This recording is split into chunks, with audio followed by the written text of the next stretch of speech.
The information in this video is brought to you by University of Vermont Extension, with funding from the Northeast Center for Risk Management Education, through a grant from the United States Department of Agriculture.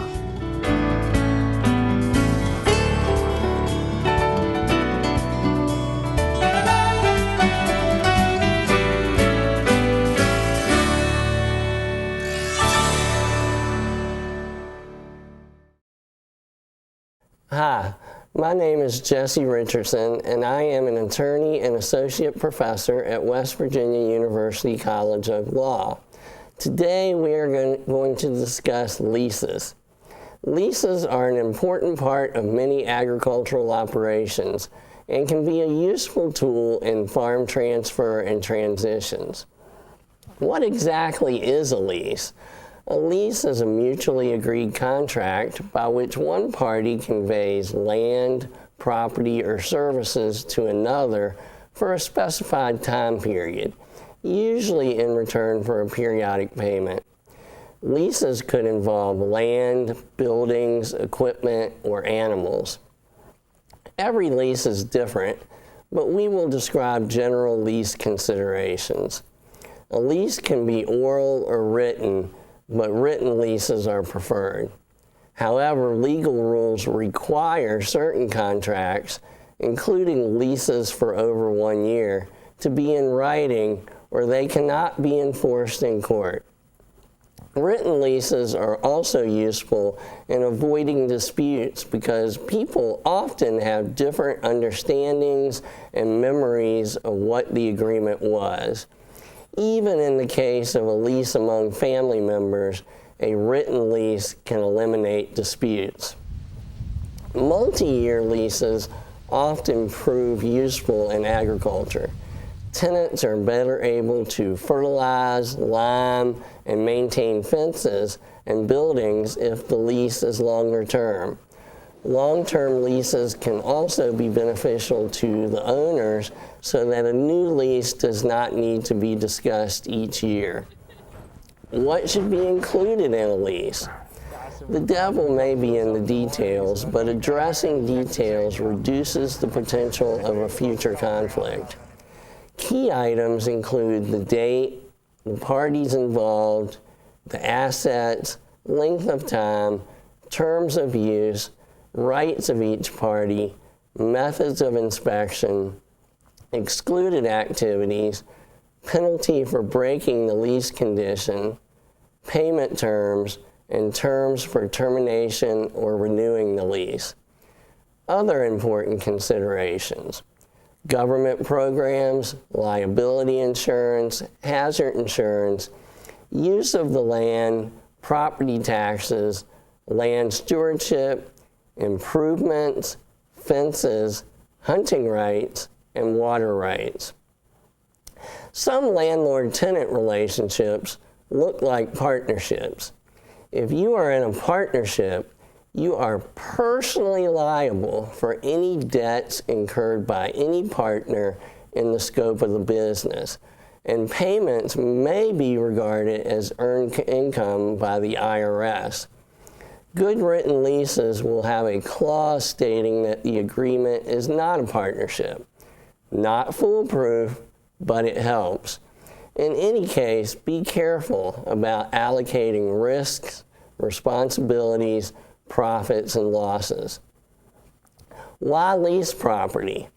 It may be easier to find property to lease than to purchase.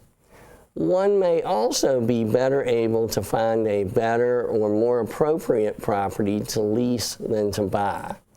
Leasing is a good way to start in farming with less risk, and leasing may be more cost-effective and affordable.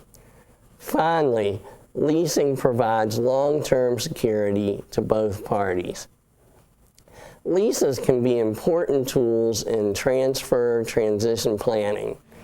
Parents can lease equipment to children for a time period until equipment is depreciated. Then the children can purchase equipment at a low price, or parents can gift the equipment. Parents benefit from the depreciation, while children are relieved from the need to borrow additional funds to purchase necessary equipment. Land can be leased to the children, which gives the children the time to raise money for a purchase and allows them to use the land at a lower cost. The parents receive income, which is often needed during the transition. The lease provides a test period for all parties. Long-term leases also allow the children use of the land in the case of an untimely death of a parent owner. In addition, the parents may find it convenient to leave the land to several heirs, but provide a long-term lease to the child that is farming the land.